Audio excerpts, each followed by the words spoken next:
Hello and welcome again to Your Money, Your Power. In this video, I just want to talk to people who are already having a full-time job but that want to do something on the side. Now, we are in the days where life has become so expensive and many people are seeing the need to have multiple streams of income. Now, there are certain things that you need to understand before you invest or before you have a side hustle. The first thing is time. Look at your schedule. The work that you do, would you have time to do this other business? I remember when I started my cake business, I had a full-time job.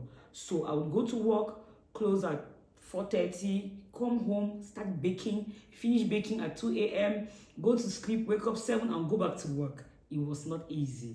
The first thing you need to ask yourself is, this business I want to do, this side hustle I want to do, will I have the time? Does my schedule permit me to be able to run this business? Is this something that I can send someone to go and do it on my, let me say, there's some businesses that you can actually have a job and someone can go out there to do it for, maybe to go and do a delivery for you.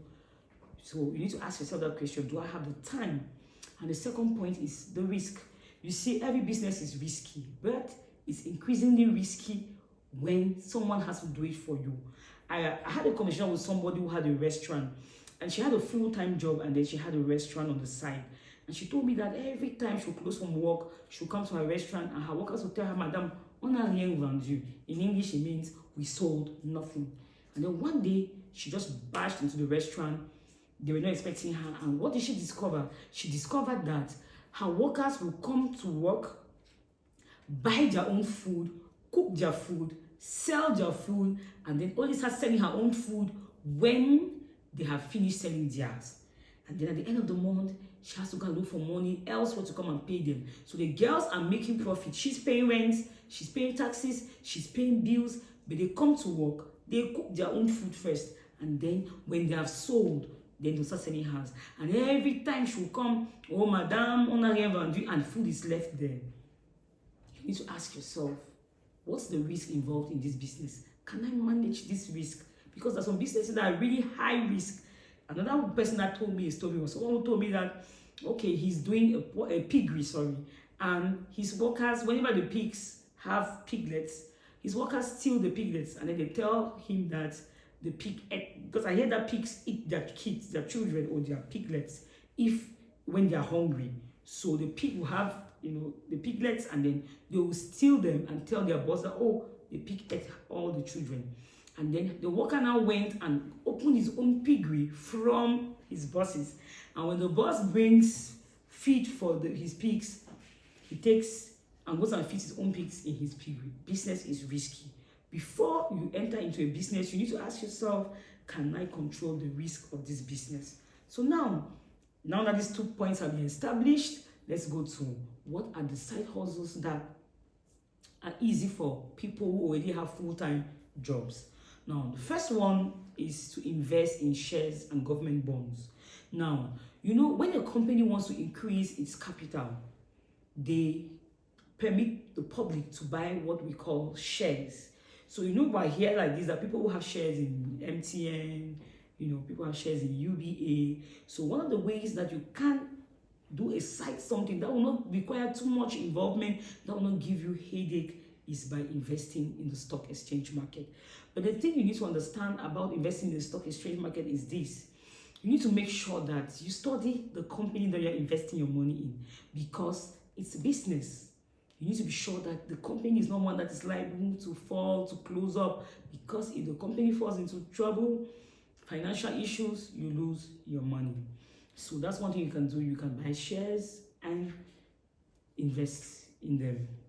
The next one is to sell your skills. Now, you can decide to do photography as a side business. Most events on the weekends. So you work Monday to Friday. On Saturday, you're a photographer. You shoot weddings. It doesn't interfere with your job. You can decide to be an MC for events. You're very fluent, or you are maybe in the communication field. You do MCing as your side hustle. You can even do online trainings. Like every now and then, you see, we buy trainings online, we learn new things online. There's something that that somebody is willing to pay to learn. You can write an ebook, sell that ebook on social media, and make your money without any stress.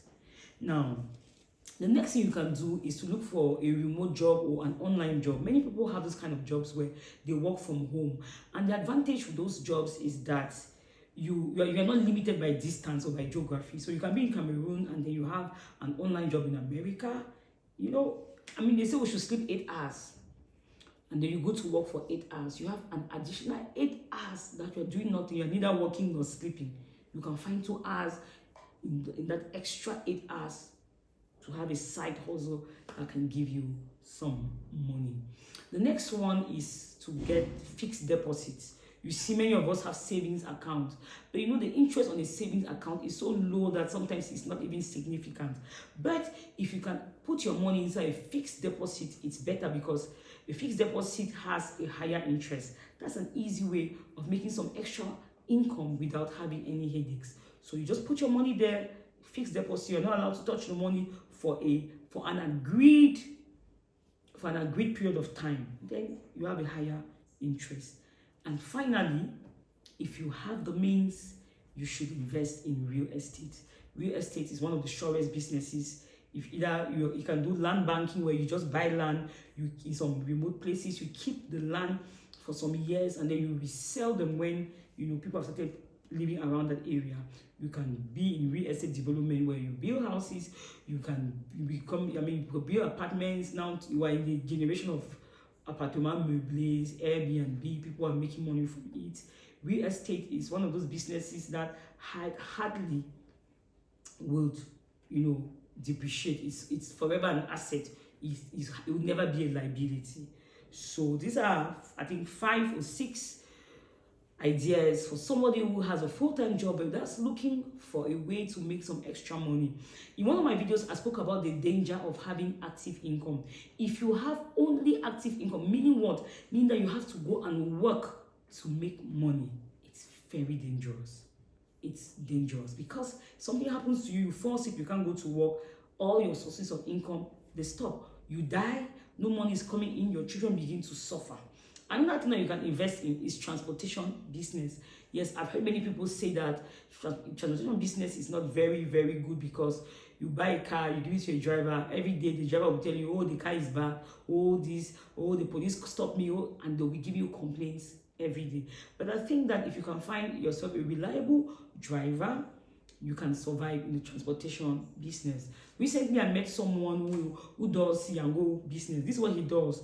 People buy their cars, they register it under his fleet of cars, and then he provides you a driver. You sign a contract with the driver, and he controls the driver. And the people who are working with him, they are all satisfied because the drivers don't, they don't misbehave. It's very strict over there. So find a way to make money, because if you have to work physically to make money, then you have to work till the day you die. A wise man is a man who has money working for him. When you invest in the stock exchange market, your money is working for you. You are sleeping. If you have shares in MTN, you don't know what that MTN is doing. It's not your business. At the end, you get your dividends, which is what MTN will pay you for having shares with them. I hope that this video is going to help someone who has a full-time job but is looking for a way to have other sources of income. And if you want to know more about this, you can watch my video where I was teaching active income, passive income, and residual income. I hope that this video helps you. Share with someone, subscribe, like, and God will bless you. Thank you. Bye.